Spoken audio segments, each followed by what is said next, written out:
Okay, so this is a 2005 Chevy Cobalt. My daughter was driving it one day and she pulled into the house and ran inside, came back out, and it wouldn't start.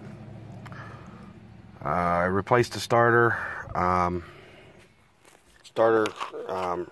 relay, and it still does the same thing. Battery's completely charged, and when you turn it on,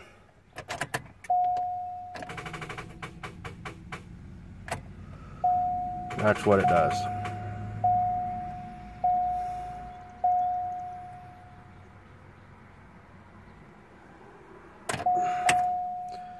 And then you try it again, same thing. I don't know what else to do. Maybe somebody out there knows, can help me out and let me know what's going on. Thanks.